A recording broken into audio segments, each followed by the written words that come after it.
hello. Hi, Uh, everybody. we are Hello. getting going. I'm trying to be more professional, have some starting music and whatnot, just so that it's not completely empty when people join in. But of course, there's some growing pains on doing that because there's a lot more flips that I have to flip when I get started. That was fun. Anyways, Oh, yeah, uh, because we are all so professional, right? ooh, Fair warning, everybody. I'm exhausted. I'm tired. And I swear I'm not drunk. Yeah. I mean, I also swear I'm not drunk, but that's mostly because it's like middle of the day for me. Literally noon. If I was gonna drink, it would be like probably closer to 3 o'clock. But that's just clear me. water, everybody. Just clear water. Yeah, just a Huzzah. casual cup of evening vodka. Right. um As you yeah. can see, I'm doing the exact opposite um, of the topic today. You know, we're talking about the social characters, or archetype, like the bard, the face, and such. And I'm just completely socially inadept, bad at the moment. And I just noticed, you know.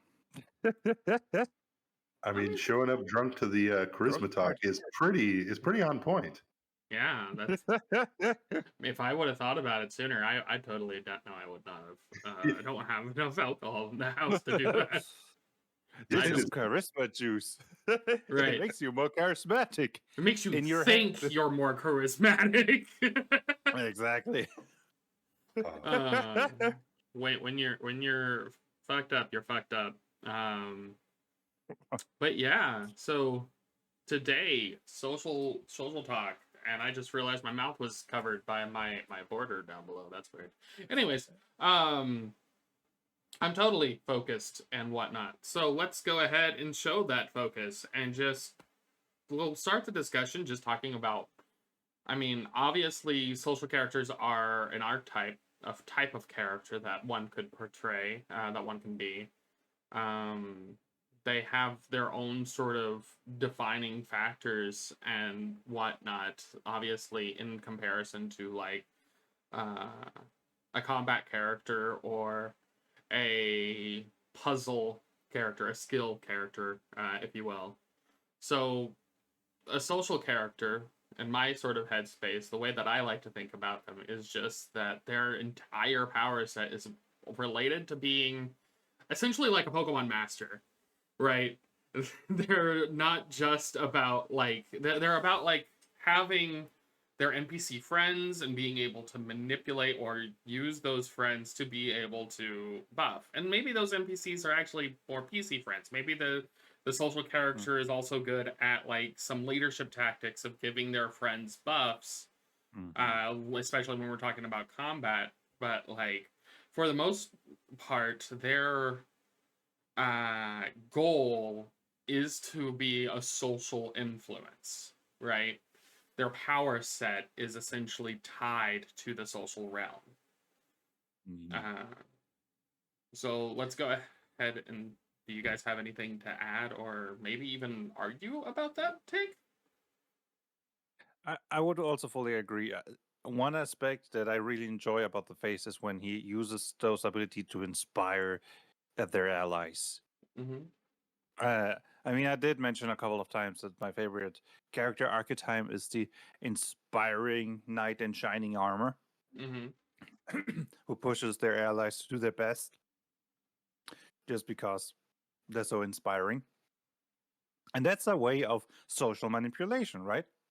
It's a very positive version of it, but I mean, social manipulation sounds bad, but it can have a very positive connotation. I mean, if you go to a psychologist, he's also kind of using social manipulation to put you in the better mental place, and so on. And But yeah, sorry, Jeff, you? Oh, no, it just kind of hit me for the first time. It's funny we refer to it as social manipulation, and that it is bad or that is these things, because we don't refer to other classes as like, look at this martial character with his combat manipulation. The health really, manipulation, the physical health manipulation. yeah, he's really bringing down the team with all his manipulating. And it's like, what? Hold on. You're kidding me. I mean, okay, but you could have one that is actually closer to the concept of a physical manipulator, and that would just be a puppet master when you're just like forcibly moving someone's body around. Right.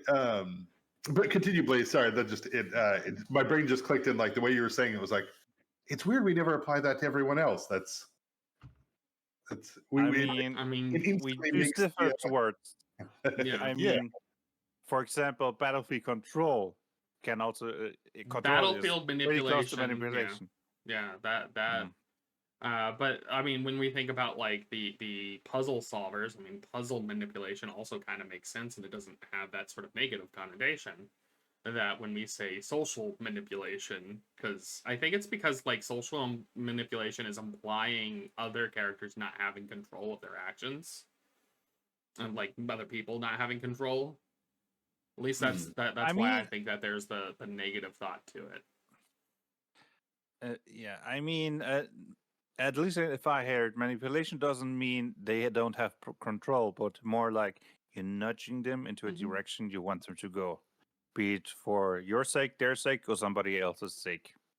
Sure, I'm just like in the way that we use it, like outside of tabletop, we're normally implying that there is lack of control in the situation, or that that because that's really what it is about changing someone's so much, I guess, and kind of like not necessarily forcing, but like manipulating them to do the things that you want them to do without them really wanting to do those things. And then of course in tabletop you get into, I'm going to say right now, I don't feel like a lot of tabletops actually handle social combat very well, because, well, they just don't. The social powers have been kind of either really, really good or eggs. Yeah, to quote Gravity Falls, a wonderful cartoon. Of course, this game was designed by nerds. Charisma is a superpower. Gravity Falls, great show. And I think that becomes very apparent in the design, because it's weird that we have classes dedicated to the social manipulation, when that really should be something that every class should be able to do. Right? Like it's interesting that through D&D mainly, Pathfinder, of course, is susceptible to this, but that we've put social skills to some extent as their own category of abilities that a character has to focus in. Right? Like it's not like by existing you don't talk with other people and get practice at talking, right? Like the fighter doesn't walk in and go, I don't understand the concept of market value, and then like stabs the person at the front counter, takes the bread, and runs out at 35 years old. I mean, yeah, but in most games, everybody can do it. It's a question only how good you can do it. And I mean, that is something you can see in reward people that either have the experience or are trained in psychological manipulation, or are just so charismatic naturally, kind of just likable. Good looks also play into that a bit, right? It's statistically proven that if you look better, people think you're a better person and trust you more easily. I mean, that's not okay, but that's how the human mind is rigged, right? Yeah, back to the point that I wanted to say. Usually the other characters can do it to a specific extent too, but characters that specialize are especially well. I mean, every kind of character can pick up just a weapon and bonk the enemy with it, but the fighter is trained with it and is exceptionally good at it. Everybody can weigh armor, but some are just like clunky and can barely move it in it, while the paladin and fighter are trained at it, right? It's most characters can do the basic of most mechanics, but so I wouldn't say that social interaction is that special of a corner compared to other areas. So I'm actually going to kind of bring out why I think that, like, especially for Jeff's point, because I kind of agree with Jeff. Like, I do see where you're coming from, but then I'm going to point at there are social spells that are just undeniably super powered when we talk about the Dragon game or the Path game, right? Because both games have these spells that are like, yeah, just get plus 10 to your social check. No other things. Like, automatic plus 10, automatic plus 15 or 20 or whatever. And it's just like, that's insane because they also last for like a long amount of time that is not well defined on how you use those, right? And so, while I think you are correct that every character should be able to have their sort of social capabilities, because everyone has social capabilities, I'm going to say for a lot of tabletops, that's not well defined. Because honestly, the social combat, the social sphere in these games aren't defined at all. And if they are, they're just skill checks. And that kind of makes things really awkward.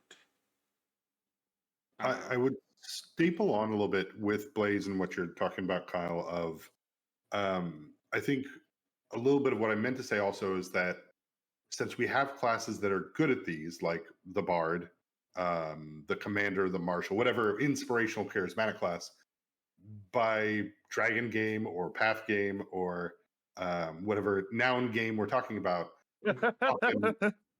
often an ability being described in one group means the others cannot do that. It's kind of that the shadow of the feat kind of thing, right? Like it's weird that power attacks a feat when it's like, hey man, have you tried just swinging your baseball bat harder? And some wizard's like, man, I just can't wrap my head around swinging a baseball bat harder than I already do. Right. It's that problem we see with like social skills of like the paladin walks into the room and he's wearing his giant gaudy armor and he's obviously dedicated to this god, but he's like, hey, how are you doing, my friends? And they're like, God, I love this guy. And the fighter's like, yeah, I just saved the city from a dragon that I had to defeat by myself with no god because I did it alone because I don't believe in whatever this guy does. And I've saved you all. And they're like, oh, but when your Chaw's 10? They don't respond to you well. It's like, that's insane. Like, that's right. It. But because the class has Inspire, or because the class has, like, Rally, then the other person can't have that, right? Kind of the negative ability. Yeah, for each power that you give, you're essentially saying no one else has that capability. Unless the rules said otherwise or what have you. Obviously, this is just dependent on what games we're specifically talking about, but that is actually a very big problem that I think exists in, honestly, a lot of games and in a lot of spheres, because it's obviously what happens when you chunk powers out, right? When you have things like spells, you're essentially stating that if you don't have spells, you can't do magic at all. Which, I mean, to some degree, makes kind of sense. But then you get into maybe a super magical society. Maybe you would want to give everyone super minimal spells. And so now you have to change the way that the game is balanced to be able to give everything, to give that basic capability to things. And it's just something that we as designers and game runners have to consider.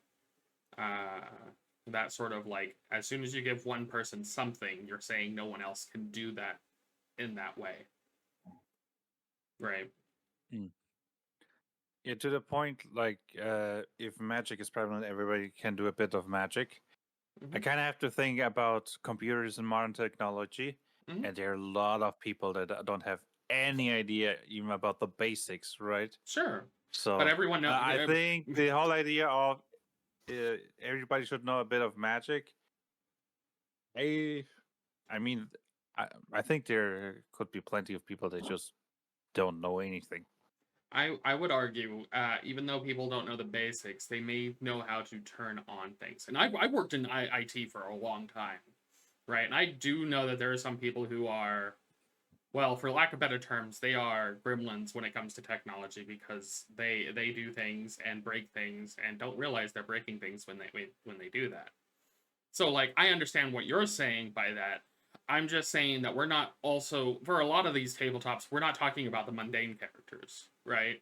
We're talking about heroes. And if something is that prevalent, they should have at least some concept of it, especially in the context of their world and how that goes to their type of character. And like and this isn't to say like obviously you may still have some characters who are just bad at it, but I feel like that should be a character decision, not a system decision, right?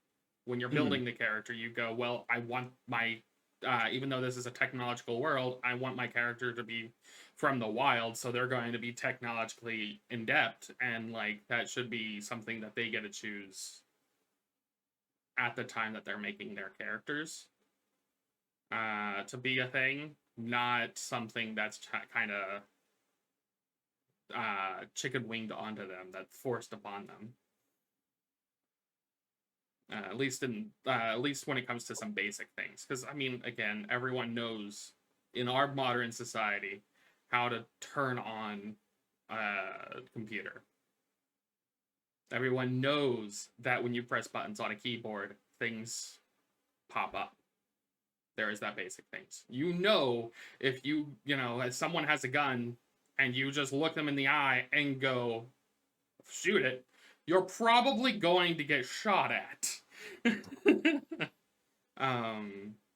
It's those basic understandings that we're lacking in a lot of tabletops because it gets kind of full if we have to make a statement about each basic concept. Uh-oh. Uh-oh. Blaze, you disappeared. I thought he just went into serious thought mode, and so it's like he's really I thought he was John like determination. He's I didn't know if he was really still for a while or like. I was like, man, I just have the whole serious determination. I just find the idea funny. You can hear me now, right? We can hear you, yes. But for some reason, the camera is taking. Yep, you're still a starting GameCube.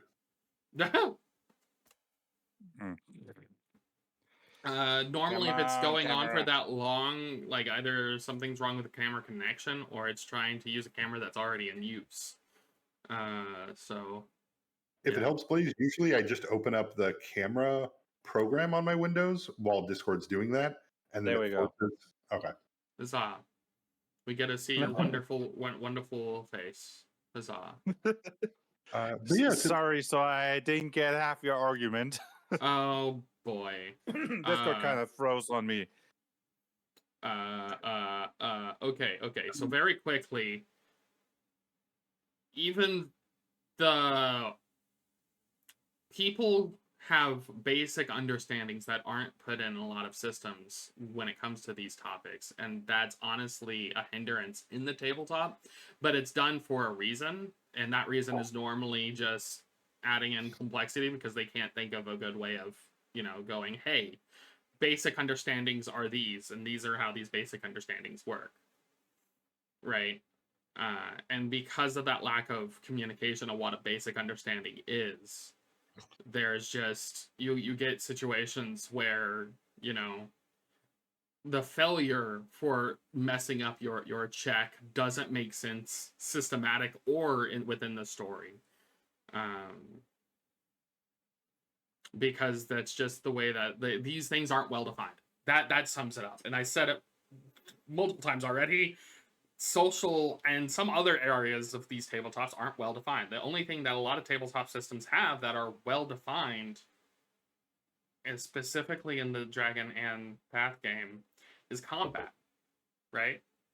And we can tell that by looking at class designs for any of those games. We look at them and just go, yeah, I understand how to use this character in combat. But there's normally no things of how can you use that character in a social situation or to solve a murder mystery. Unless it's the investigator, obviously. That's I find it kind of funny because it reminds me of a YouTube video that I once saw. Sadly, I can't remember who it was. Who kind of had the complete opposite angle. He criticized features that gave you specific abilities in situations, like the with a ranger and survival, and said instead they should give them bonuses to skill checks so that those abilities are more applicable to more situations, and you don't get stuck with you in this situation you can do this, and that situation never happens. Right.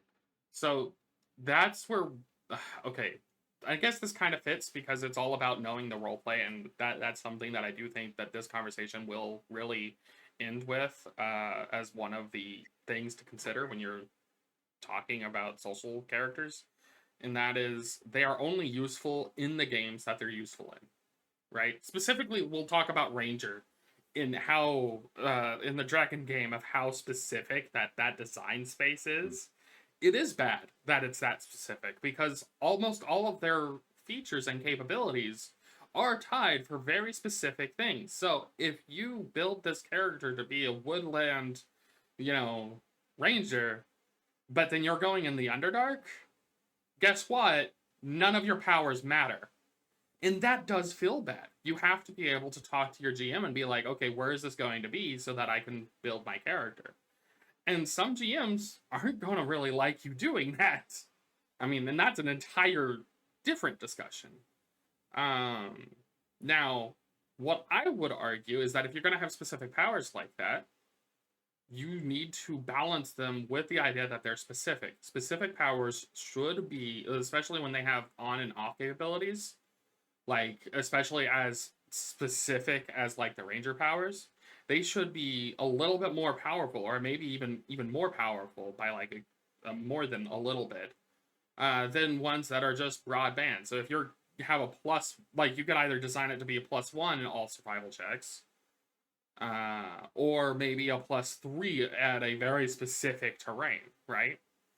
Of course, those are just BS numbers. It really does depend on the system because obviously that is a different variation depending on the system. That being said, I don't 100% agree with just giving flat out skill checks all the time because they aren't flavorful. They don't make you go, yeah, that sounds cool in a lot of systems, right? In a lot of situations. Like some systems obviously can get away with it because maybe they actually do have a little bit more flavor for why you're getting it. But if you're looking at a feat and it says get +2 to your survival checks, okay, why? Why am I getting a +2 to those checks, right? If I'm getting a +1 to, if I'm getting a +1 to all barter checks, that doesn't really have as much flavor as getting a +2 to all checks related to, all barter checks related to humans. Right, that has a little bit more flavor and kind of tells a little bit more about the character when they take them. Obviously, though, you kind of get into the whole you're gonna have to design that in a way to where that will still be useful outside of things. So either when it comes to like that right, maybe you have it set up to where humans are the most prominent race. Which, if that's the case, then that should proc more often than not. Or you could have it to maybe every day they can kind of, or maybe if they take a very long, hour-long action or something, they can change how their get up is, because maybe it's like some sort of social spy capability, so they can go, okay, I want to actually get this bonus on elves today, or for the little while. So I'm going to change the way that I look to be able to get this bonus to elves. And that can give so much more flavor just by setting up these sort of role play actions and stuff that they have to do to get those benefits. And these restrictions on them, right? If we are just talking about combat simulators, we don't need them. But if we want to encourage good roleplay, I think we need them. And honestly, social characters fit into good roleplay, right? I mean, you can argue good combat characters can as well, but because of the structure of social characters, I do think that they themselves have good roleplay stuff. I would actually disagree with one specific point where you say you need something like that for good roleplay. Quite frankly, you can have excellent roleplay with 0 rules. I mean, yeah, with extremely light weight rules. Sure, but that's in a situations where you have extremely light rules. I'm talking about in a game where it's like a little bit more specific. And I will say, as someone who's ran a lot of light games, rules can help new players roleplay. Light systems are actually really good for advanced players, for people who's played a lot of tabletops to roleplay, but they're not great for characters or players whose like first experiences are into that, especially if they've never done improv. Okay, I'll give you that one. Because without the rules, they'll just have like, okay, well, what do I do at this point? Yeah, I've found that pretty consistent across the board, that new players definitely need those bumpers to kind of realize where the track is, right? As you get further along, you can take them off, then they start to explore more, and they get to test to see what they can do. But I think your technological manipulation reference earlier is probably the better way to kind of look at social stuff. Because I think it social abilities, manipulation, or talents in a game are going to be highly dependent on the game. And I think that it comes into a problem with things like Pathfinder, Dragon Game, and a lot of vague systems or systems that don't have a cohesive theme. Right. That it makes it very hard to sort out, right? What are you social about? What are you, if you can literally make a character, I come from the Mana Wastes, and I was raised by 2 goblins who don't speak English and a wolf, and I've never interacted with humans, and my charisma is 7, and so now I don't know how to say please.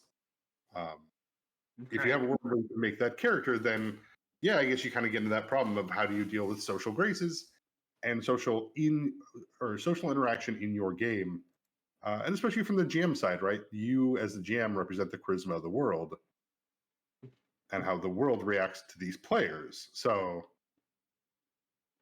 I feel like your statement about establishing a baseline is probably what's really important. Of that, of like, if every person roughly in the world understands how to turn on a computer, if you have ubiquitous magic, then everyone should kind of understand what a wand does, or oh, that's a magic scroll. Don't unravel that and start reading it unless you're positive you can complete it, otherwise it'll create problems. If you have a society that is heavy bartering, if you're going to have an adventure game, right, where everyone wanders from the Shire to Mordor and they shop along the way, then that needs to be kind of baked into everyone, is that everybody trades and everybody talks. And so like, hey, we're going to run this game. You should have multiple languages because you deal with different trading people and stuff. Versus that kind of lock-in of charisma guy charismas, combat guy combats. And then for some reason, the wizard speaks 15 languages, but doesn't know how to say thank you in any of them. Yeah.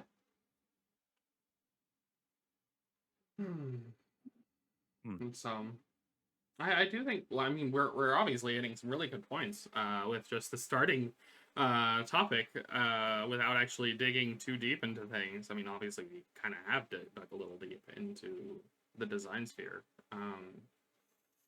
So that being said, I do kind of want to do what I've done in the past with some of these topics, and I kind of want to like think of, or do we have any good examples of what we would consider social characters, but not in the context of tabletop? So movies, books, etc. That we think kind of show that sort of like power of, or what we think kind of fits of that power or build that a social character would be. The first thing I've thought of was the teacher from Mob Psycho 100, Taka. Sorry, That's all that's good. a good name. I mean, Reagan, the teacher from Reagan. okay, Not Reagan. Reagan. okay, Like or the fake psychic. He is mm-hmm. like a classic character who has nothing other than his charisma, but he's so good with it that basically everybody thinks that he's a powerful psychic, even though he has 0 psychic powers. I don't know. Have any of you seen Mob Psycho 100? I've been told to check it out. I just have not. It's my favorite anime of all time. I really recommend it. Okay, I'll keep that in mind. But yeah, okay. Now I guess it's a bad example if none of you know him. No, that's fine. Like that tells us, like for you, someone who can kind of bluff and pretend to be psychic without actually being psychic is a good example of like that. That makes sense. I think that it's a really good example. It's just it's falling a little bit like, you know, I don't know anything about the character. But I mean, is there any other instances? Like, do you have like a favorite moment that kind of like exemplifies their social that you want to share with about them? I'm trying to think about one that isn't too big of a spoiler. And maybe I can do like one that is a spoiler, but if I can think of another one, like one thing I find interesting is he lies to people pretending to help them with fake ghosts and stuff. So he is a con artist, but he also has this aspect of positive manipulation. For example, with Mob, who goes to him like a real psychic who has he's a little child with insane psychic powers, and he's afraid that he can control them. And he goes to Reagan to learn to control them, but Reagan still can help him with his emotions with fake lessons, even though he doesn't know anything about psychic powers, and help him manage his emotions better. With that, also managing his powers better, and giving him important life lessons like never use psychic powers against other people, and so on. So sort of like the like obviously in that story that's kind of the mentor, right? Is the sort of thing that they're doing with that archetype, and I mean that's really awesome. That's really cool, especially because it's a mentor, but like it's social manipulating. It's tricking them into like, yeah, you could totally trust me. I have no idea, actually. It's like if Obi-Wan Kenobi is just some bum, but he has so much confidence, faking his mastery of the Force, that he can still teach Luke about becoming a Jedi, right? Okay, so how do we know that wasn't like no? I mean, in the big fight at the end of episode 4, he kind of just takes a hit and dies, right? So maybe. Jeff, you was gonna say something? Oh, I was saying, I mean, Blaze isn't wrong. We have 3 prequels, and I never watched Obi-Wan put on that blind helmet and get shot by the floating ball. He never did that training, and he's like, "Yeah, Luke, fuck, you're 20-something years old. Here's the blind helmet. Block the lasers. I'm a teacher. I know the Force." It's like, oh, this feels weird. Like, I was gonna say, as far as a charisma thing that hit me is where I think it was done well and appropriate for its setting would be the Ocean's 11 remake. Is literally, what if we had 11 Cha characters and everybody gets a secondary stat? And it's like, oh, I'm the Cha smart one, I'm the Cha dex one, I'm the Cha strength one.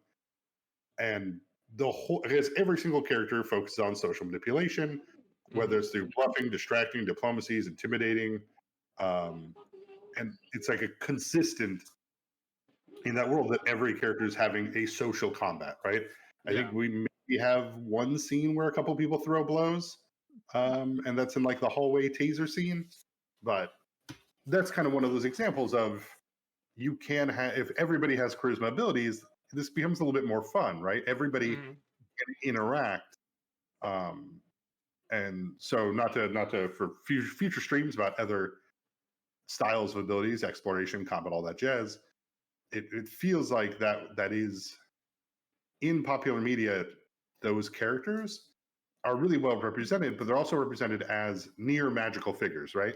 Your Mob Psycho guy, he has no powers, yet he is able to bullshit his way into convincing other people, I know how to control powers.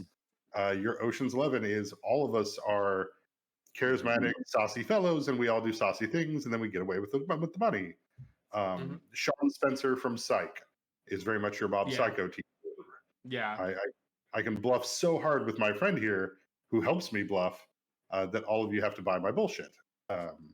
Man, just imagine having another character that's just giving you a constant assist to your bluff check. Yeah, that's one thing that you kind of mentioned a bit, which is, I think, also interesting. The different way of social manipulation. It's not just talking. It can be intimidating somebody. Are you trying to manipulate him with the truth, or are you lying through your teeth and keeping your cool so that it doesn't look like you're lying? Or is it more something like mental? You're just very good with arguments and persuading somebody logically, or are you more of an emotional manipulator? You inspire them, so you got this, buddy, come on, instead of we clearly have here the higher numbers and we're stronger, so this is going to be no problem. They're different. Oh no, I agree. Yeah, and I think that's also a very good way to specialize, like giving the different characters, as you say, different ways of being good at social manipulation. The barbarian is good at intimidating people. The rogue is good at just lying and doing feint maneuvers. Which honestly, I'm shocked that rogues don't get feint maneuvers in a lot of these games. Like when we're talking about like combat, being able to just have a maneuver to be able to like, I'm going to stab you, haha, it was a joke, I'm actually stabbing you in this direction instead. Like, that is a very rogue concept, but normally you have to build in another way to be able to do that. Or it's not just supported. It's like, when I think of a rogue, especially in combat, that feels like something they should be able to innately do. Sorry, you said rogue, and I was like, why can't they feint? Just naturally. I mean, depends on the game, right? Sorry. No, I mean, you're 100% right. And that also ties in with what Blaze is saying. It is the oddity of rogues not having that, I think, also comes from, once again, what we talked about before is the negative aspect, right? Well, if rogues can feint, then other people can't. So we have to make this a thing that they don't get, even though most rogues classes in most systems are built to take advantage of that, which means then they have to do that to be able to use their features, which is just bad design, right? Like if every single one of these classes has to go buy their glasses and fake giant nose kit so they can do it, you should just start them off with their disguise kit, their Groucho Marx mustache and nose, instead of pretending like anybody can do this, right? New magic item idea, glass and nose kit that gives you fainting on all of your attacks. No. That's also sorry, did I interrupt anybody? No, it's fine. It's fine. No. That's also an interesting part. Social manipulation in combat, the feint, distracting somebody, taunting them so they attack you and not the squishy wizard. Or again, inspiring your allies. Come on, give it your all so that they hit hard or have more HP or whatever. Right. Don't do it. I have the high ground. I just want to encourage my enemies to attack my allies. What do we call that type of maneuver? Antagonizing. I mean, yeah. In Ishanekon worshippers, you can achieve that through hiding, right? The hide action. Just, I'm not here.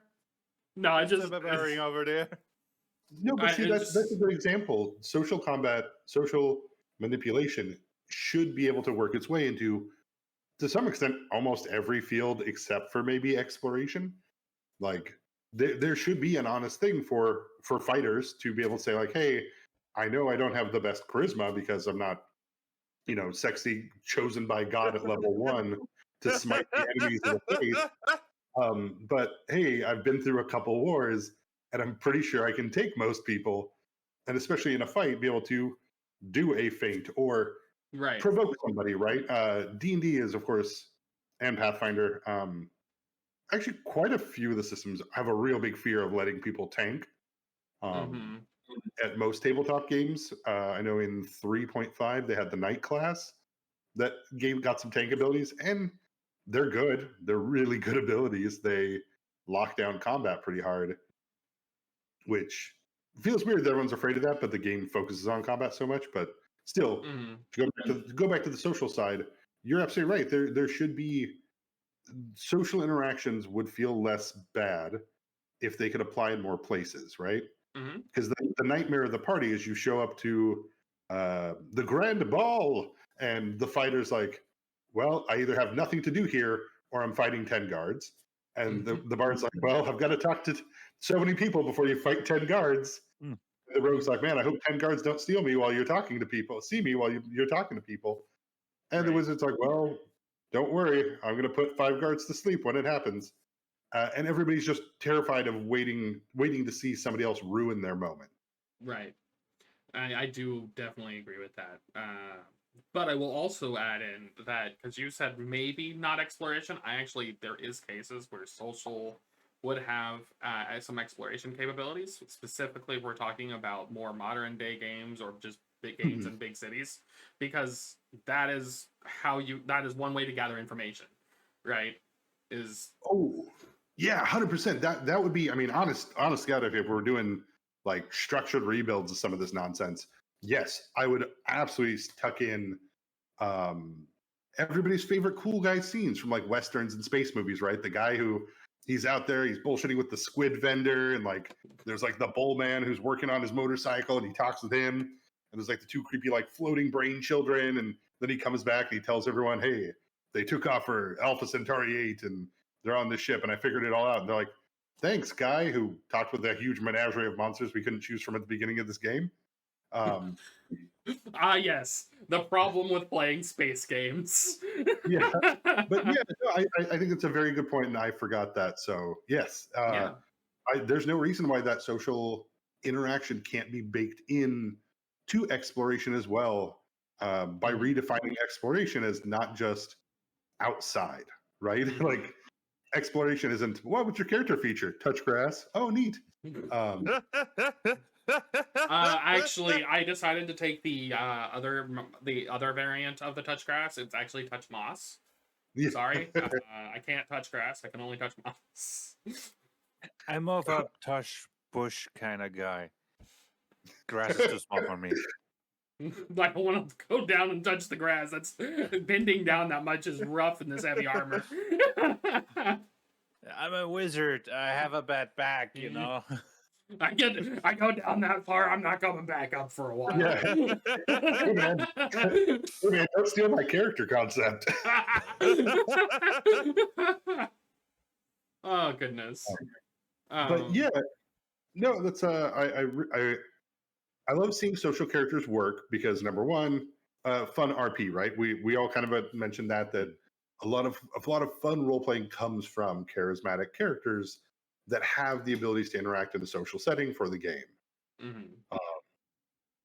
But it's a bummer in that sense of we have powers that go with it that take the place of that role playing potentially, which is also fair, right? Nobody asks the person playing the fighter. It's like, whoa, you think you can do that? Do a backflip, bro. well, I'm not a level 12 fighter. I don't backflip. They're like, well, hey, person who's playing D&D at the table with a bunch of your fellow nerds, give us an inspiring speech that makes someone want to kill themselves fighting a dragon. Like, I can't. That's out of my ability. I'm going to give you 1d6 to your next attack roll. I'm sorry. That's all I'm doing here. Here, have a D4. I don't. Yeah. I think it kind of. I actually wanted to ask you just before you brought it up about, or just generally, what you thoughts about the whole. Do you have to role play your social skills? And I like a combination of both. Reward good role play, give them by making the check easier or even allowing that. But if somebody really doesn't have the social skills but has them in character, then allow the skills to work. So reward good role play, but don't punish them if they're not capable of doing the good role play. Right. I think it's tough, right? Because that is, in a sense, you are punishing them, right? Like not intentional, not in a mean way, right? This becomes the withhold of rewards for using your class features and not go like it's. If the minimum's 37 pieces of flair, then just tell us we need to wear 37 pieces of flair, right? Is that kind of issue? And it's tough because I honestly GM a lot like what you're saying, Blaze, is I don't expect my players to give me Winston Churchill's Beaches speech every time they go into a fight. But I'm also willing to, like, if the player's like, okay, well, I took some notes and I know this character really loves gummy worms, really wants to know where his brother's at, and is terrified of scorpions. I'm going to bring up all three of those in the conversation. I'll be like, all right, cool. Give me that check. I'm going to reduce this DC because you're hitting the points that need to be made, even though you yourself don't know how to make gummy worm scorpions and their love of their sibling come into one sentence. Right. I kind of also agree with that statement because, like, I don't, like, I love to encourage good role play, but like that is as far as I'm going with it, right? I'm encouraging good role play. If you can give me what your goal is and hitting the right notes, then I'm going to give you a buff. And that's going to be a buff that I'm willing to give to not only social characters, but like combat characters or whatnot. Is like if you can at least notice the weak spots, I'll give it to you, right? I'll give you something. And in social combat, obviously the weak spots are the topics to bring up and whatnot. Like as long as you're paying enough attention to be able to know that and whatnot, or maybe you're just then it's going to get easier, or however the system encourages that role play. Maybe it's I'm giving you a hero point if it's the finding game, the path game, or a inspiration in the dragon game, or whatever I can give you, I will, if you're doing that sort of good roleplay. And I don't require people to give me amazing speeches. Like, I will say I love it when they do, but it's really hard to come up with those speeches as soon as, like, the situations come, right? But yeah, I do agree. Like the point, are you not punishing him indirectly by not giving them a reward? But I think of it, with tactical combat, I'm not going to take your ability away to hit the enemy if you just run it without any strategy and hit him. But if you, try to target weak spots or position yourself smart and therefore are better in combat, I'm also not going to take that away. Like your skill as a player gets rewarded. And I think that's also important that in game you're not just a stat block, you're also a player with your own skills, be it tactical combat, be it good role play, be it just keeping the rules in your head and helping everybody out if they like get stuck or something. I love it when players have the rules in their head, and only in the sense of them being able to help others. Like I'm not gonna be like, argue with me on every roll. Like that's not what I'm really saying here. Or like, if they are knowing all of this information to help other players be, to bring the other players up and to bring role play up. That's kind of what I'm more focused on. But that's neither here nor there. Yeah. One point maybe. Okay. Or did you want to say something? I will let you make your point. Or more question. You did mention those bumps that you need to build into the rules so that beginner players get into the role-playing spirit. Mm-hmm. What would you say are example of those, or if you can describe them more generally, what you would do to build in such bumps to help beginner players? I feel like we can do an entire stream on ease of roleplay, do's and don'ts in that regard, because that is a very big topic. When it comes to social character bumps, like, I think for me, I think the thing that I would want to remind other designers to kind of focus in on is like that whole social concepts. Remember that there should be a structure so that people can lean back on that structure and understand it, right? Like when it's going on. Because the number one thing a lot of beginner players don't know is that they don't know what they don't know. They don't know the structure. They don't know what they can do. And so you have to kind of give them nods on what does that mean? What options do they have, right? And I think that's the clear thing to remind is like, what pumps do they need? Well, I mean, obviously it does depend on the system. You should outline what a social confrontation, social conflict is, and what is expected during those times. What options, really good for beginning players would be what options do that beginning player has. I mean, maybe it won't be an exhaustive list because, I mean, this is a role-play game. New options happen just dependent on the scene itself. But you can at least have generic basic social options of, well, maybe you're wanting them to be able to lie, descripting how that lie works and what numbers they may need to get on their skill check for it to work if that's not already set in stone, right? And kind of like, because we also need to remember that sometimes the person running the game is also a new player, and so you're going to have to give them good guidance on how the flip do they run the game in those situations, because again, combat normally is so focused that all those rules becomes the easiest to run, right? I mean, go ahead. Yeah, I mean, we see this consistently in most versions of the Dragon game. Mm-hmm. Is that the game will devolve into combat consistently because it is the safest part of the rules. It is the one place where everybody knows their role. The GM doesn't have to make stuff up. Like everybody understands how to fight in that game. Everything else is what's up to interpretation. Mm-hmm. This kind of crossed my mind, and I don't mean this in a way to infantilize players or GMs, but I do believe for getting new players and probably new GMs to understand social interactions, I believe they need to use the kids menu.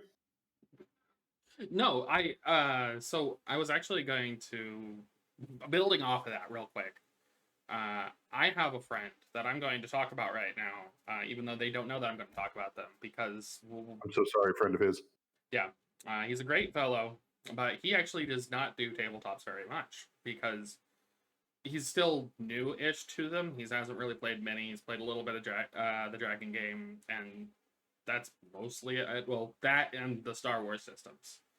But he doesn't normally like them, especially playing more roleplay characters. And the big reason, so when I say roleplay characters, I mean social characters. He made a mistake of doing that in a Star Wars game using the Fantasy Flight system. And the big reason he didn't like it is because he himself, his main claim to nerdery, so I'm kind of going back to something that Jeff has said once or twice about where you're come from is kind of like how you think about these sort of games. His main nerd thing is playing Magic the Gathering. And so he kind of said that the main reason he doesn't like roleplay is because in like Magic, he knows all of his options at all point because it's in his hand, right?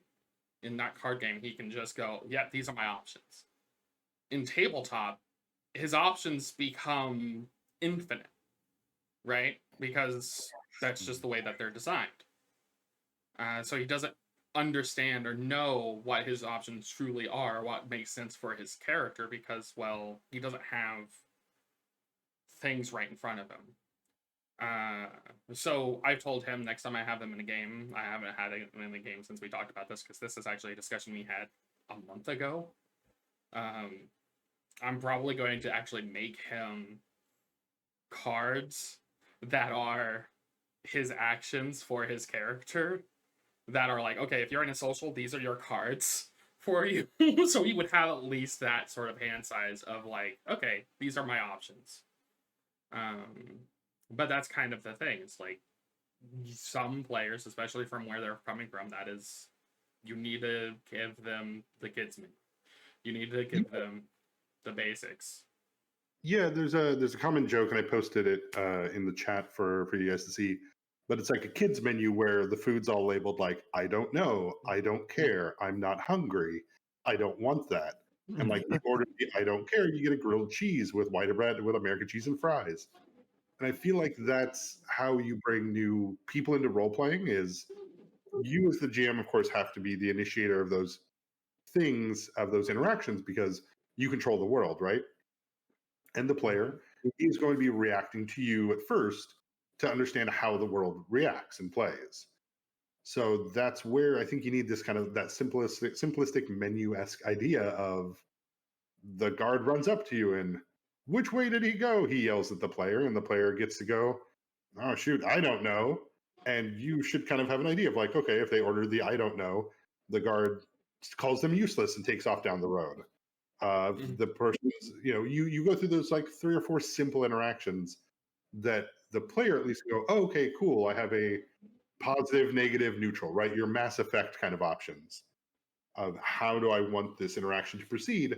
And of course, as they learn more, they're going to get more comfortable with coming up with weirder and weirder things to say to your NPCs as they get more comfortable with the weirdness, which is just talking to your friends, right? Playing make believe with your friends while being able to see them.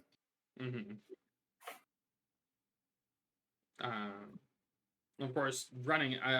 So with all that being said, running games for new players and making games for new players in and of itself is something completely different than just making a system than for old tabletop players themselves.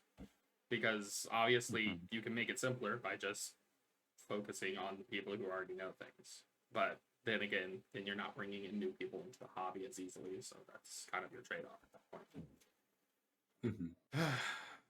Okay, so, but go ahead. Do you have a question or follow-up? Yeah, I guess I kind of still not sure if I really understand what you mean with the bombs built into the system, right? So maybe one suggestion, I describe some of my features in Ishanekon World Shapers, and you can tell me, do they have a built-in bump, or is it just too flat, or whatever? So maybe with a few I think I examples, misunderstood the question. That's probably what. When you said the bump, it was like if it's because you're actually going back to when we was talking about specificity. Specific abilities. Thank you. Yes, that's what you was talking about. I thought you was talking about like building games for new players, specifically. Sorry about that. I mean, to a certain degree for newer players, because you did mention those bumps so that newer players can like angle. It helps on the them role play for them. Yes. Yeah. So, yeah. Well, I can also just say on a more generic list, in general, like, it's just that sort of thing as if this a specific thing? Yes, then give it a bump of power, right? Obviously, if it's too good. You mean bump in the sense of bump of that it's very powerful. I thought bump just like I think I completely understood that the wrong way. That's Understandable, because I mean that was actually a little bit of the discussion ago. So sorry about the misunderstanding.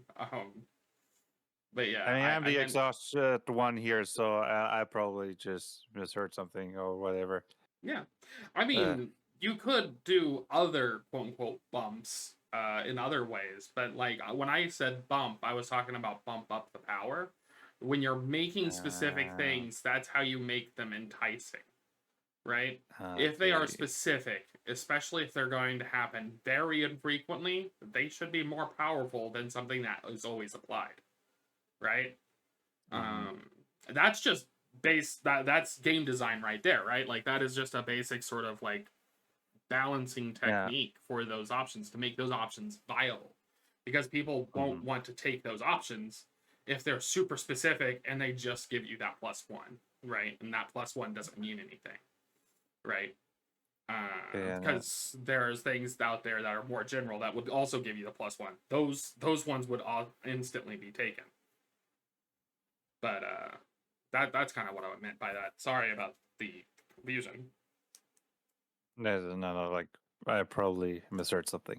Did you have a next question, Kyle? So I actually never got to answer my own question about my social, like when I think of social characters, my best examples to them. It's fine. We had a great sort of topic, so I'm not really going to spend too much time on it.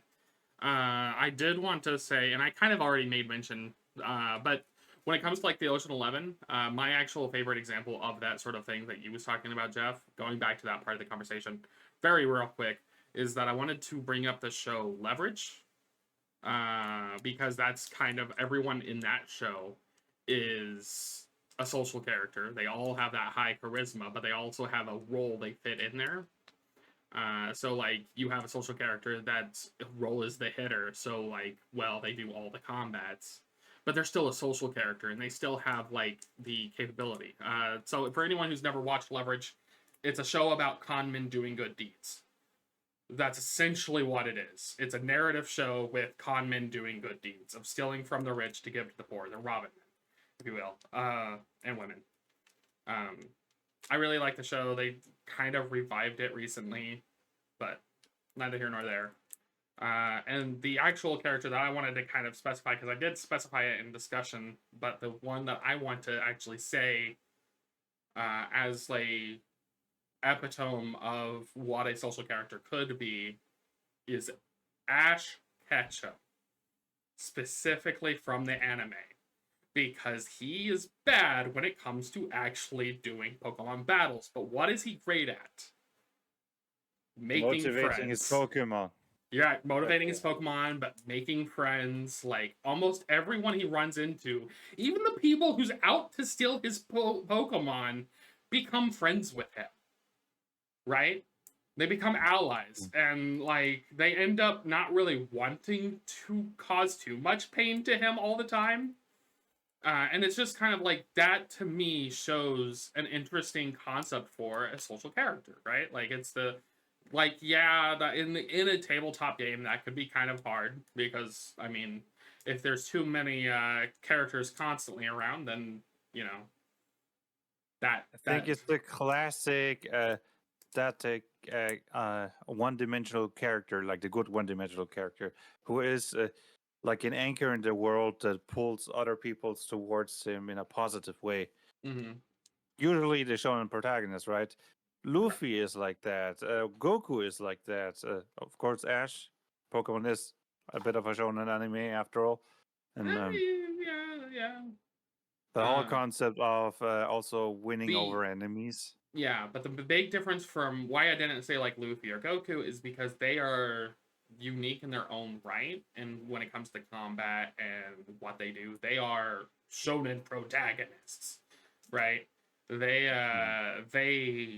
don't feel loss a lot, where like Ash honestly loses a lot or gets interrupted and never battles the person again. That happens a lot. And so I think his social connection actually gets exemplified a lot because of that. Because it's not putting a lot of focus on the combat. he's kind of shown being more social and talking to and bringing in new friends and all that. I guess I haven't seen that much of the Pokemon. More like just the first 2 seasons. Fair enough. I guess that's why I don't know that much That's about fair. Ash. Yeah, I mean so that makes me really think that what I would love to see then would be a system, or what I'd love to see is games take into account of not making Paladin, Sorcerer, Bard, those classes have to use the social stat to be their primary thing for their class, or making that social stat option be ubiquitous between the classes, right? Like you can play a paladin with 8 Cha. Maybe you were hideous when God decided to choose you at 12 to fight dragons. Or specifically dragons. You lose all of your powers if you fight anything else. It's true. That weird anti-dragon god. Just sorry, man. You're 12. I need to kill them all. Just super racist against dragons, but everybody else is fine. Yeah. But yeah, I mean, seeing those abilities, because then you could have wizards, fighters. You have these other classes that don't dump charisma in that sense. If that stat is not the one that determines your ability in other classes, right? This ties in with our negative concept. If the paladin has to have good Cha, then the other class doesn't. Right.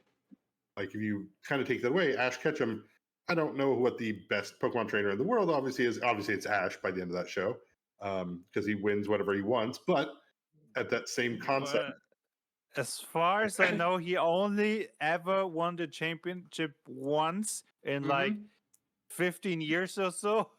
Right. Well, technically, there was 2 times he won the championship. One in a canonical season. So it's canon within itself. That's pretty much it. And then one at the very end of the series. Yeah. When they were finally allowing him to, be 11 years old. Immortal child, you are free to live your rest of your life. The curse has been lifted.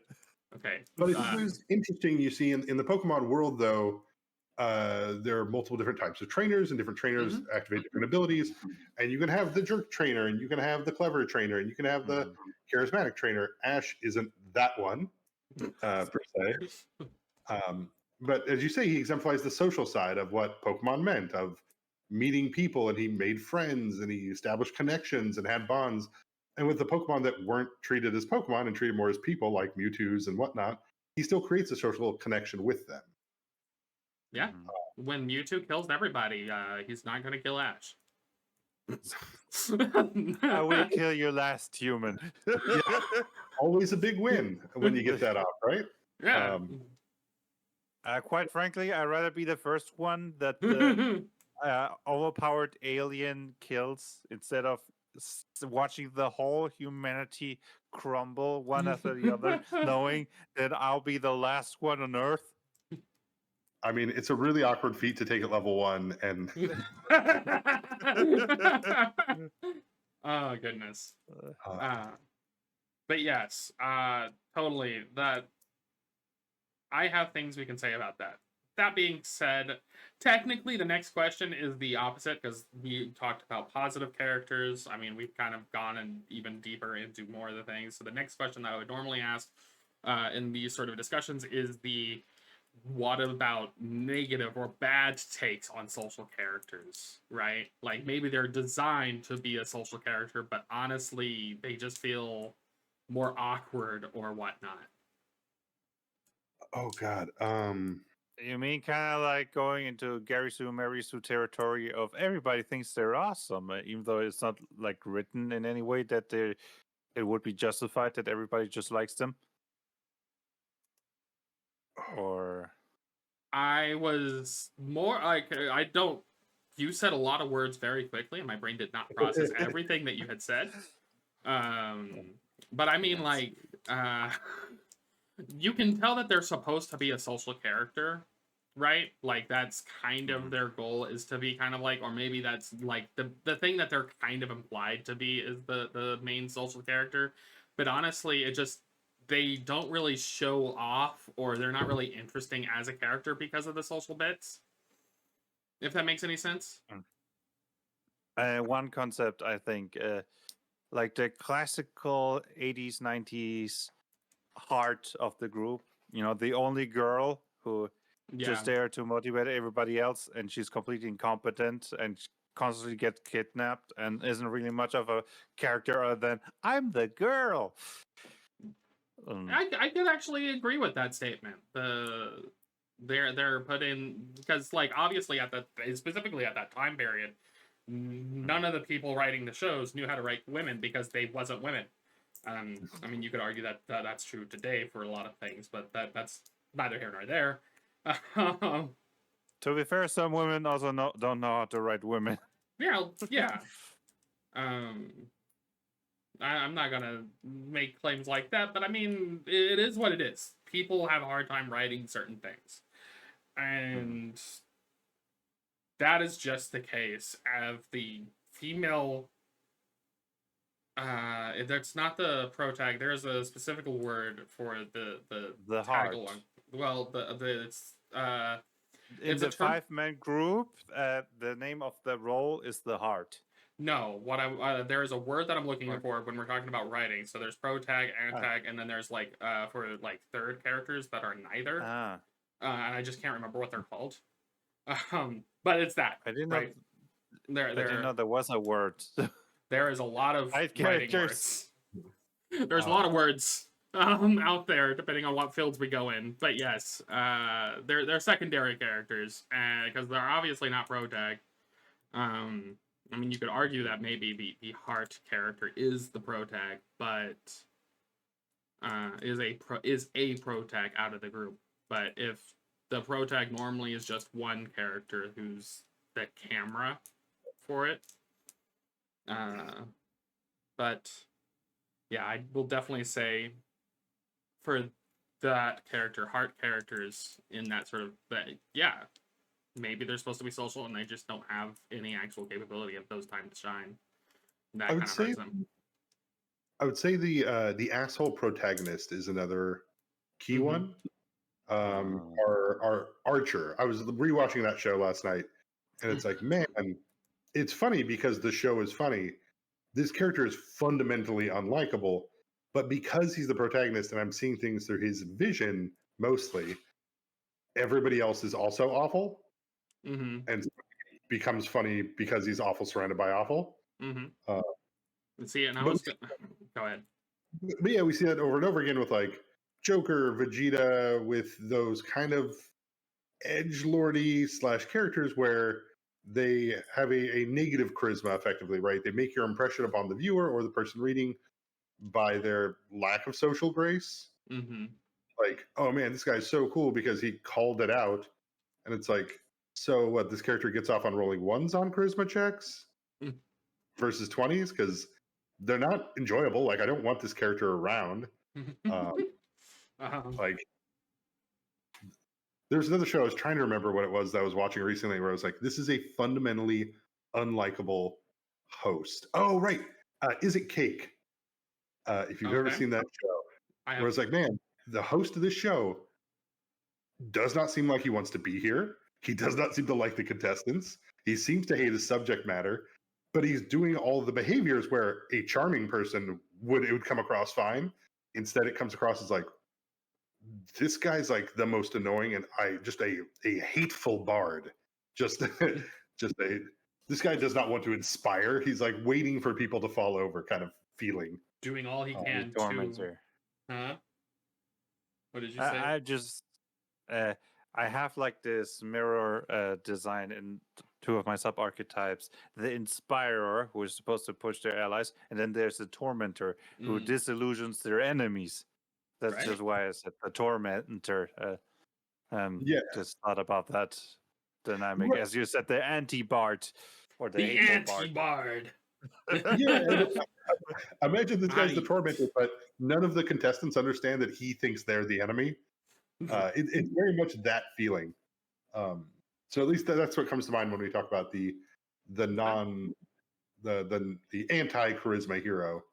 Right. anti-charisma hero. I love that as a concept. Honestly, I just want all classes, all Dragon Game and Finder games. I need somebody to design anti, because we do have anti-paladin, but like I need anti all the classes now. What would be an anti-wizard, etc. Like it's just the nega verse. the I mean, the reverse sorceress world. is the wizard, right? And the wizard is supposed to find through their intelligence. Well, we first need to define what anti-magic is, and not just it cancels out magic. Then the wild magic sorcerer. I mean, yes, that pains me, but I actually feel like you're very close. I mean, if we're talking 5e, the anti-wizard is that barbarian who generates wild magic fields. That's true. Like, yeah, I get. Yeah, okay. He's far away from wizard. Then again, I also really would like to help design a game or see the Path games lean away from making wizards intelligent, because I feel like it's a really bad design space to be like, this is a smart guy, and you're like, oh, no, they shouldn't be. I love that. I love that statement. No, they shouldn't be. Like, these guys are just here to cast Fireball. Let's be real. Well, it's the most gatekeepy thing. Like, I'm not going to go and do a tangent, but it's a very simple. The most gatekeepy thing in the world is like, so you have a cookbook that gives you directions and ingredients, and you do the cookbook, and you blow up the house. Can I see your book? No, you didn't go to book school. You can't look at the book. Like, no, but it's all written there. It shows me what hand motions and what to bake and how long to bake for. Don't look at my book. I will agree in only the sense that I feel that they could be done better. Like, I do think that it should still be an int thing, but I do think that wizards, out of all magic classes, should be able to make their own spells. Right? In the sense of, that's like their flavor. That is their flavor, is I'm studying magic to be able to learn to do things, and yet they can't make their own spells. That's a chef who can't make their own recipes. Well, that's because a chef follows the recipe. No! The sorcerer is the guy who's like, hey, bro, I've replaced all the cinnamon with raspberries. And you're like, I don't understand. What are you making now? I don't know. Wild cooking time, bro. Like, no, okay. So I don't agree with that. I don't agree with that, because I know people who are chefs and they do make their own recipes. It's because they know the actual cooking science that they're able to do it, and it doesn't taste like vomit. But the funny thing is, as somebody who loves to cook, there is this kind of like two cooking philosophy approaches, which actually kind of reflects really well with the wizard and the sorcerer. Mm-hmm. The more precise intellectual, that one who gets a lot of recipes, goes to them 1 to 2. If you go to a more extreme, even the more scientific, like understanding all the scientific stuff. Mm-hmm. And then there is, like myself, the intuition-driven cook. Mm-hmm. You just you started like everybody with basic recipes, but you just experiment. You basically never cook the same thing. You just cook with a gut feeling. That's going to be enough salt. I'm just going to taste it later, and if it's not enough, then I just put more in. And I'm not saying that sorcerers shouldn't be, like, if we're adding in mechanics to these games, like to allow the wizard to make their own spells. I'm not saying sorcerers shouldn't have that themselves. I'm just saying that the design space for the wizard should allow them that flexibility in that sort of, like, because to me, I'm just going to look at the Dragon Game and look at a lot of their spells. They have spells named after wizards because how did they exist? Oh, right. They made them as wizards. Like, that's the problem, is like they have in canon spells that were made by wizards that actually have the name of the wizard. And yet they have no rule or concept to allow wizards to make their own spells or variations on those spells. Right? I mean, you could argue, like, the roleplay, you could just say that you're making your own variation of spell and add your name to it. It's just these spells. But, like, that's kind of the problem in and of themselves. To be fair, you could reflavor the leveling up. Like, wizards just get more spells and while leveling up. It could reflect them discovering them. Mm-hmm. Because they get the spells even if they're in the middle of the wild and nobody there being able to teach them or having any sort of book they could copy it from, right? Yeah. So you could see it like that, even if it is rediscovery. Right. But I think that there is a flavor fail is what I'm getting at. And I think that's something what Jeff was getting at is like the flavor doesn't make sense because they're following a cookbook and just kind of because of that concept, their entire power is based on this one item, of which the rules for that item is also very loosey-goosey in a lot of these games anyways. And I use that word technically, loosey-goosey is a technical term. But how many units of Goosey Lucy are you using? About 3 per minute. Yeah, I mean, one must always keep in mind the looseness of their gooseness, otherwise it will collapse the system. I would say probably one of the cooler things I've done recently was I went and played on a stream where we played Fate, the Fate system.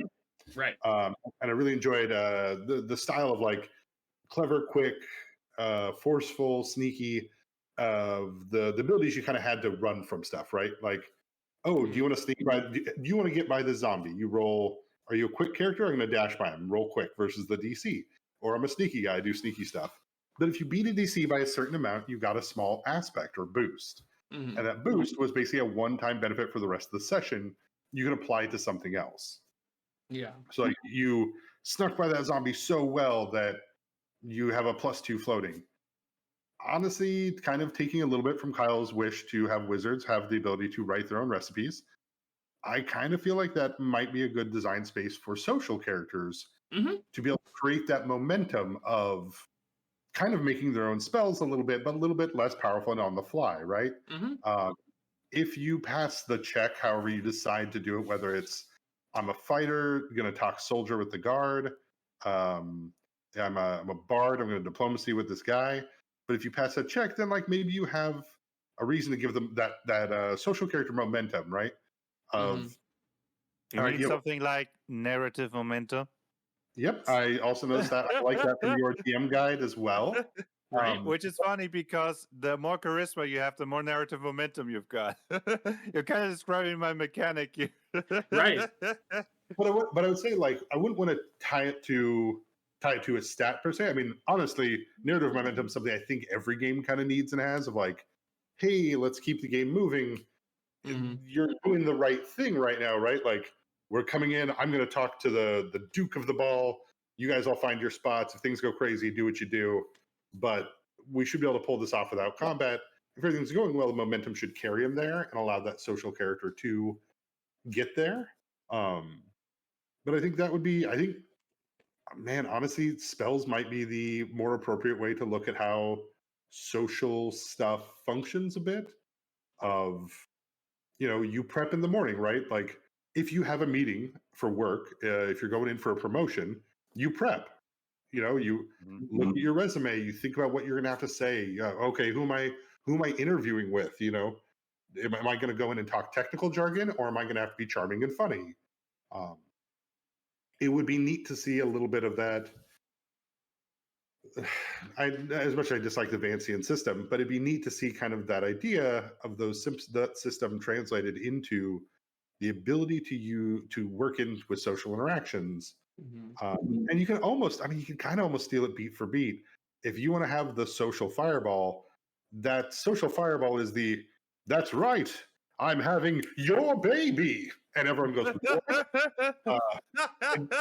especially when it's not even like true or like that was not anybody was talking about. Like that just throws everything up like that. That's the greatest fireball. Yeah, the massive accusation of like, but that's not what really happened to your father, is it? And they're like, what are you implying? And then the crowd takes X amount of like social damage, or however you want to play it, of being able to work that in to give players those options. And that's speaking, of course, from my background more in the Dragons Path game, like early Vampire the Masquerade.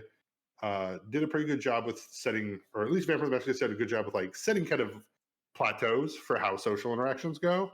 But still, I mean, I still think there's ways you can incorporate mechanics from other classes that would be able to translate to social.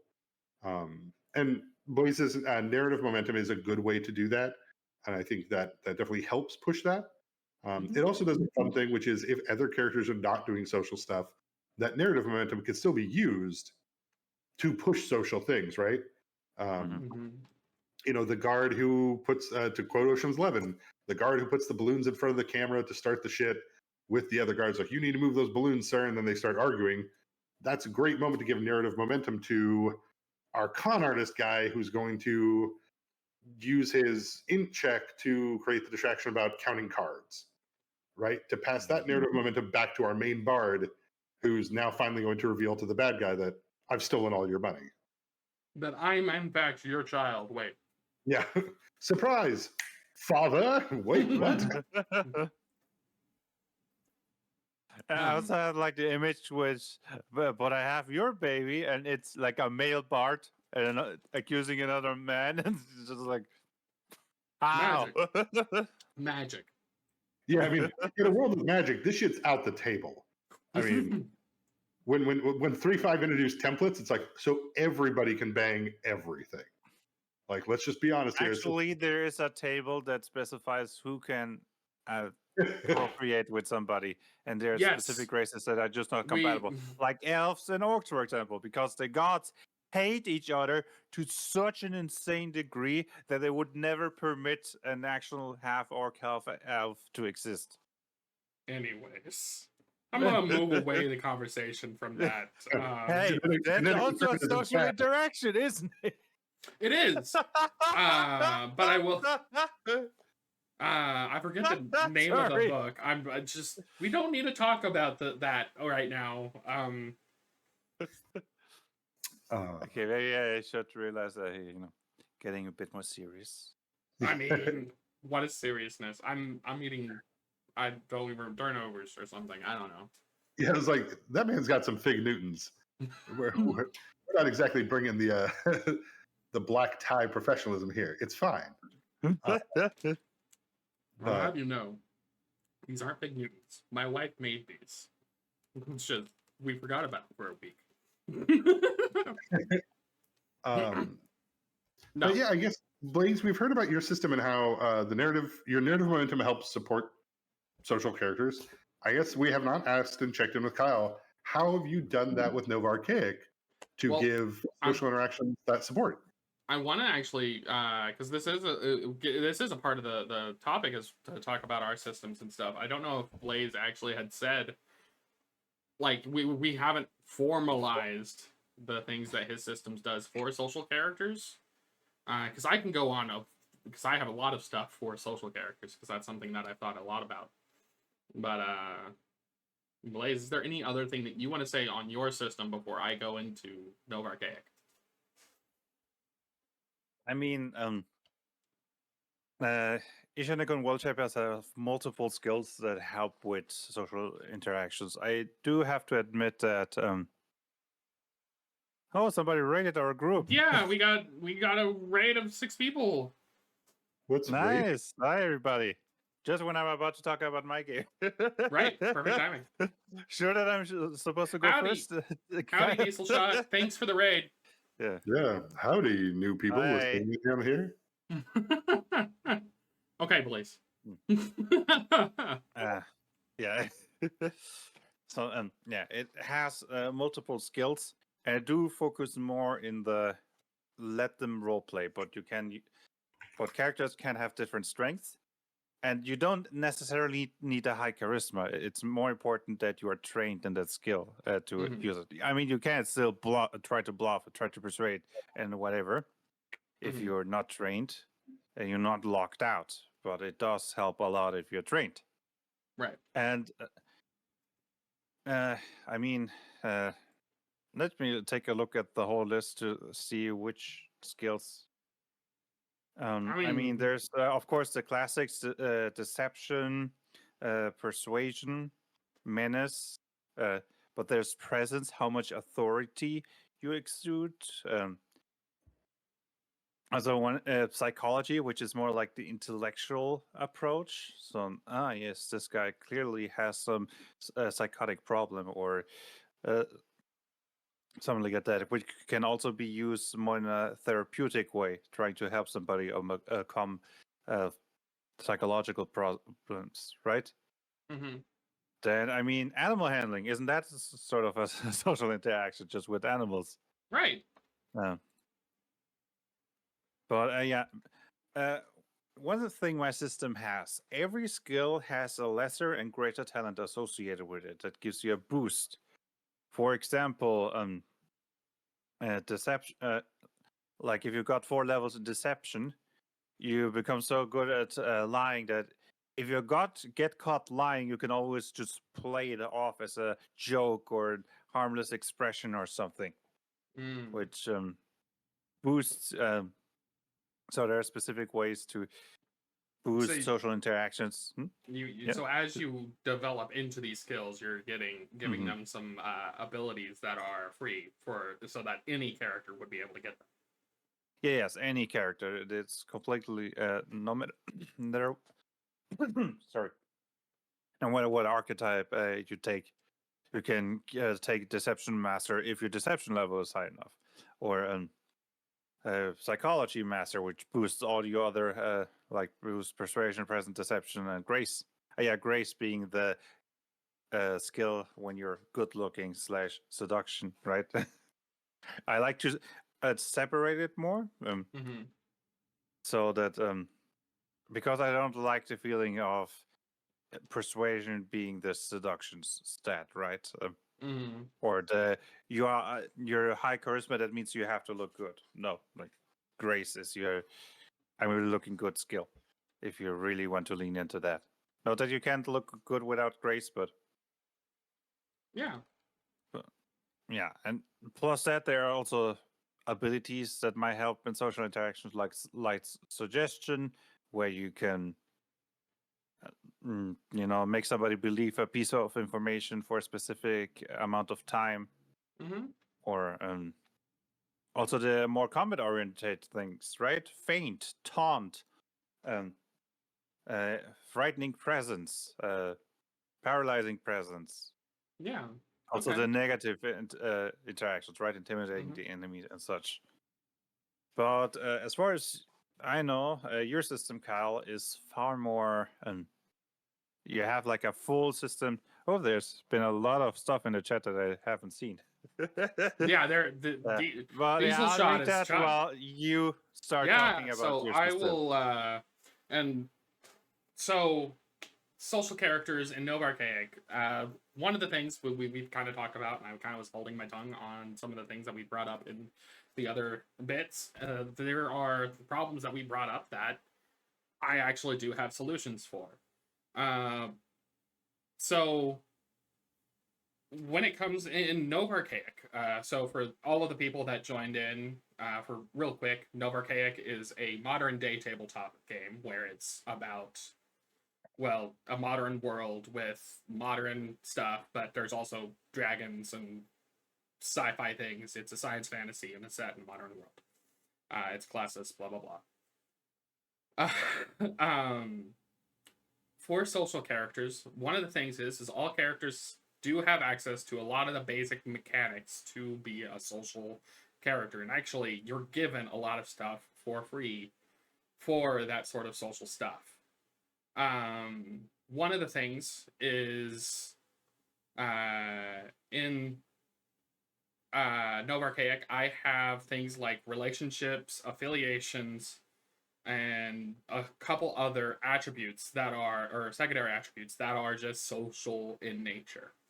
And the benefit of these is that they can replace your charisma and your presence, because there's two primary attributes that characters have that are socially tied, when using with those. So if you're talking to your best friend, it doesn't matter that you have a 0 charisma, because, well, that's your best friend, right? You have a big relationship with them, so you can use your relationship with them instead, for any of the numbers that would be relative for. And all characters get free relationships, get free affiliations, depending on their backgrounds and stuff like that. And then the rest of the time, it's more of roleplay rewards. Like, yeah, you help out this business, they're going to like you more. Your affiliation with that business is going to increase. Obviously, there are a couple other things. I do have a couple of different skills. I broke things down to kind of the goal of that skill. So, like, you do have the persuasion sort of skills, the intimidation sort of skill, but I also have seduction and I feel like there was another one. But it's also mentioned that if there are skills that, especially for like social things, if you wanted to use, say, your knowledge to explain something, if you're trying to like teach something, you can use your knowledge for your social interaction in that in those sort of checks, right? Because it doesn't make sense. Like, if you're going to intimidate somebody with a sword, go ahead and use your capability of using sword as your intimidation check, right? Because it's that is those scenes where they're like got their weapon and they're like doing all the like the butterfly knife guy, right? They have that butterfly knife and they're just doing the whole flip flopping around and whatnot. We might have lost somebody. Jeff Disappeared. He'll be back. I mean, he still says he's back or he's here. It's just maybe he can't hear us. He can't speak maybe to us. Like your Discord crashed at the beginning, then mine crashed. Maybe now it's his turn. We got a waving Discord crashes. Yeah. And then it's going to come into me, and it's going to be horrible. I mean, yours was before the stream, so I think we're good with yours. Yeah. So I guess we just continue and hope you'll make it back soon. We'll find out what's going on with him later. But I do also handle confrontations differently, because confrontations is the word for battles. I have social actions that can be done in the confrontation, because those times where combat would normally be a thing, instead of calling them combat, like this is the combat phase, I call them confrontation so that I can make things a little bit more broad. And I set up rules for that sort of broadness. So there's actions that are social actions you can do in combat. And obviously, I do have rules about making your own actions for people who want to be able to do that.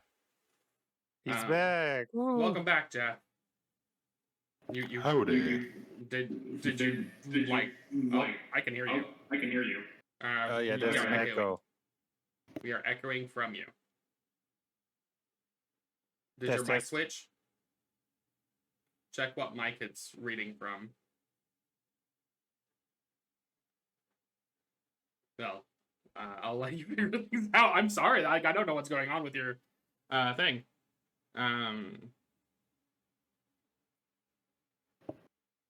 Test. Okay, just continue talking. Well, I don't we don't hear have, myself like, from Jeff anymore.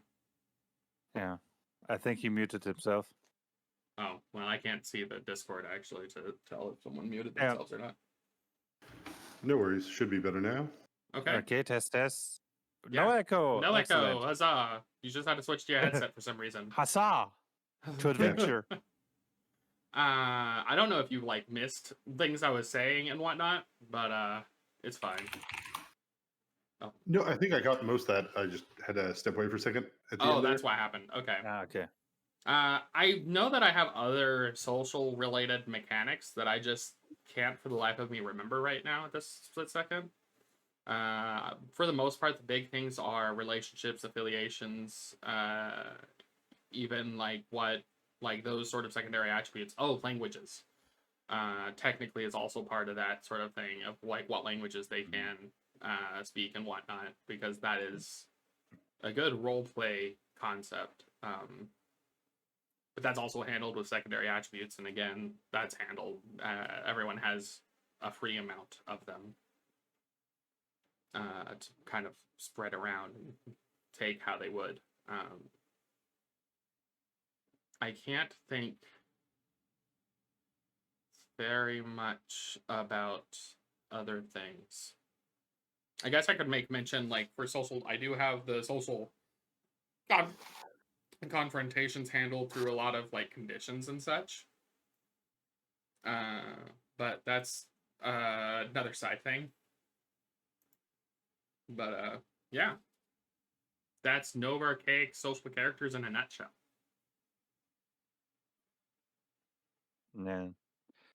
Maybe to fill the last few minutes in Ishanekon War Chapters, I do have a lot of sub-archetypes that lean into different aspects of social abilities, but also like combat focus. You have the ones that I already mentioned, the Inspired, which can give you advantage on skill checks and give you other boosts. And the mirror version, the Tormentor, who demoralizes the enemies. Then there's the Embolder, who leads by example, like his actions are so inspiring that depending on what he does, his allies get a boost in a similar area. Or the Demoralizer, who does, again, I do have a few like mirror versions of sub archetypes. The Demoralizer is the mirror version of the Embolder. When he attacks the enemy, depending on what he does, he demoralizes them. Also, the Paragon. He is kind of the guy with the aura. But it doesn't have to be a magical aura, right? And he has a lot of choices. It can be an intimidating aura. It can be a boosting aura, be it damage, speed, evasion, armor, vitality, regeneration, and such. Also, I like really the leader. He can, depending on which mental stat he uses, intelligence, instinct, or charisma, he can boost their allies with the order action. Just Sure. I mean, yeah. No, I mean, some of the things that you mentioned, like, those are pretty interesting classes, and I mean, obviously people should check that out to be able to see more of those specifically, and kind of like how you're designing them. But going into that, there is one other question I want to do before I wrap up, because we talked about our systems, we've talked about defining social characters and what we expect and what we like and what we don't like, etc. So the only other thing I kind of want to bring up is there actually other tabletops that might have interesting social mechanics that we can talk about?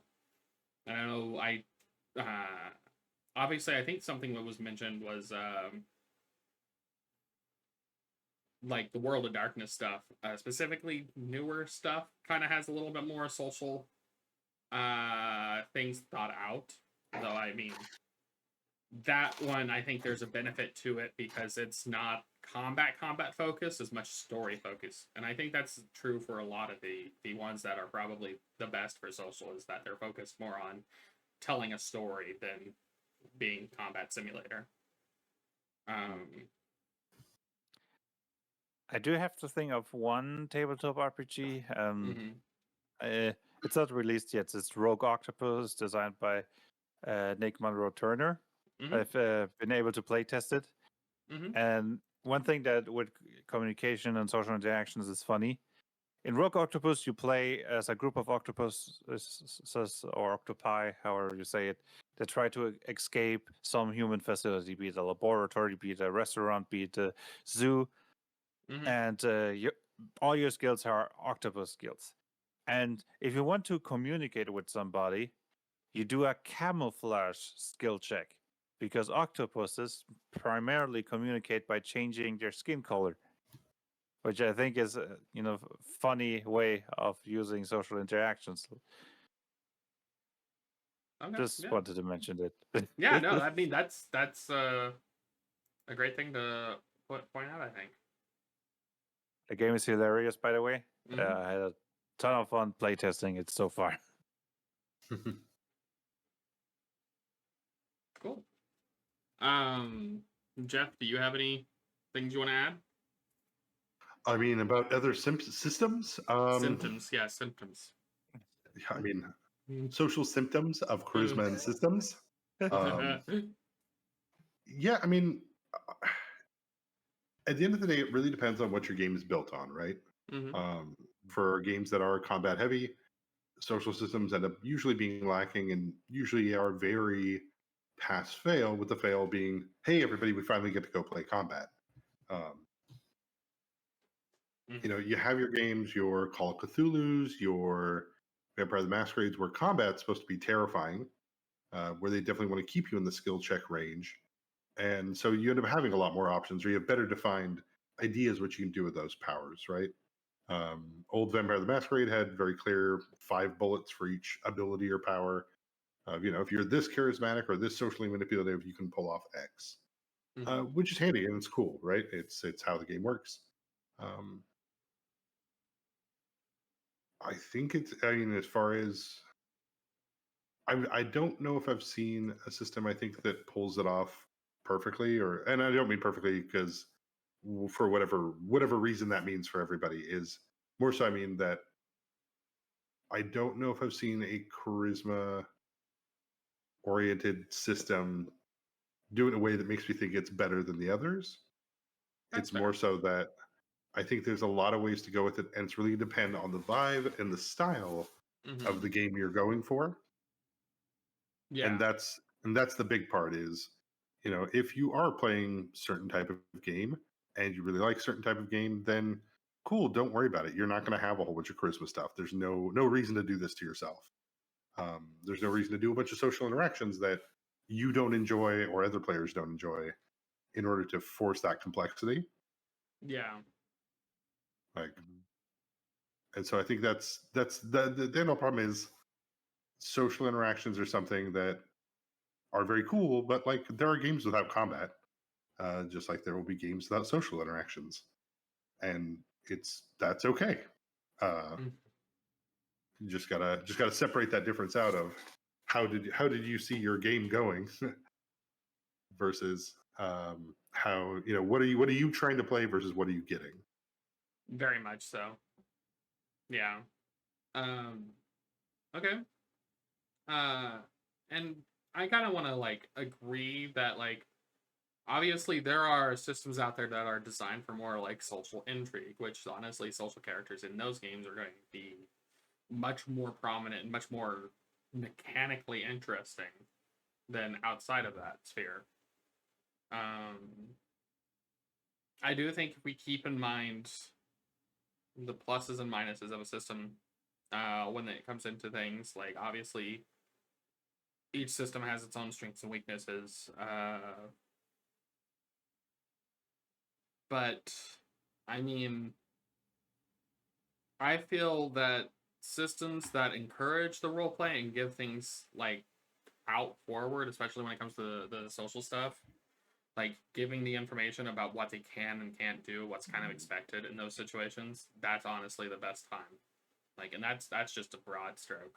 Doesn't matter if they are combat or they are social intrigue sort of system, as long as you have that stuff front and center and kind of give the player of how to play that character, that's the important bit.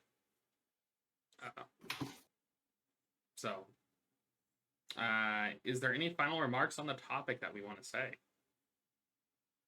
Not any that you both already just said.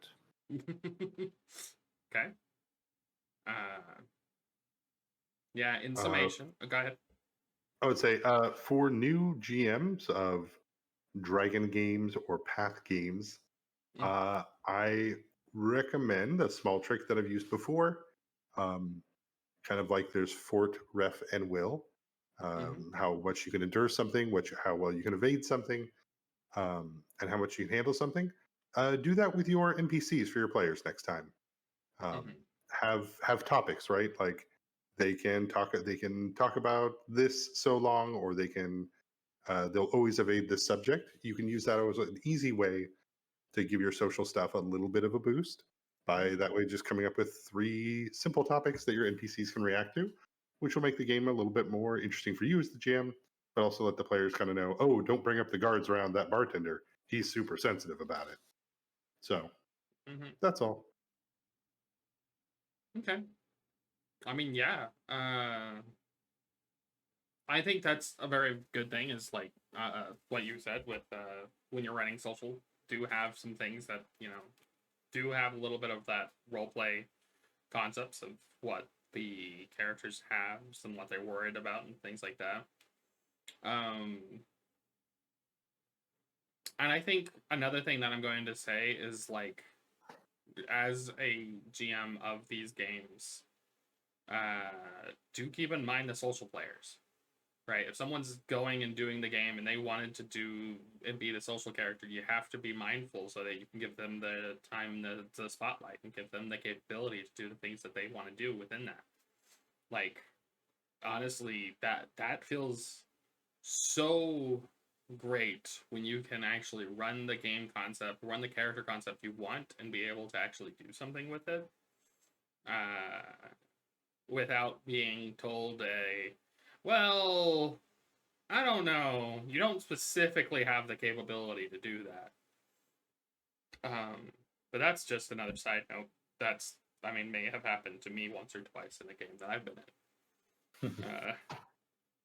Obviously, you should also be worried about giving them too much of a leeway, because obviously, if you have players who want to do combat and all that, so if they never get to do their combat because the social character is, breaking the social interaction, then there is that worry. But that's just knowing what brings people to your table and why are they there, and try and figuring out that balance. Mm-hmm. So. Is there anything that we want to shout out? How people do? Yes, I'm doing a playtest of the starting adventure that I'm planning to do for Ishanekon World Shapers. Mm-hmm. And next Saturday, there will be the session 0. I already got 3 players. We still got room for 3 more players. If anybody wants to join, feel free to join. It's an adventure about finding a legendary treasure in 5 lost islands. And it's not just a typical tropical island adventure. Trust me, those islands can get really weird. But I don't want to say too much because I don't want to spoil anything. Okay. Obviously, we need to tell people to go listen to Jeff's podcast. Mm-hmm. But is there anything else specifically you want to say? Jeff? No. I don't think there's anything really I'd shout out besides, all of Ishanekon World Shapers is online. I recommend people take a look at a lot of really creative ideas and unique ways to build classes that, hey, maybe it'll inspire you for something. Mm-hmm. As well as there's a lot of fun to be had over on Kyle's Discord about his Nova Archaic of watching game creation happen and seeing how these things build from the ground up. Because it's very easy to look at the systems that we have now as being already completed, right? It is a pile of cards that fell on the ground and it's already in the shape of a house. But it's interesting to see how it comes up the other way. What happens if you have to build a game that didn't have Fireball beforehand? So, 2 more things from my side. Okay. Ishanekon World Shapers is now officially under the Commons Creative license. I did that last week. So if anybody wants to use the core rules, the abilities, it's basically all there. Not the images, not the logo, and not the creatures, but small tip, the creatures are just built from all the other parts. So you can basically just take a creature, change the name, and use it in your system. The only part of the creature that is not already part of the system is basically the name and description. But speaking of creatures, I had 1 week off and I gave myself a 100 creature challenge. So end of the week there will be officially 100 creatures on the Ishanekon World Shapers website from level 0 to level 15, and I managed it yesterday, roughly at midnight. So go check them out. 100 creatures. should Okay. make it either if you want to GM the system. Mm-hmm.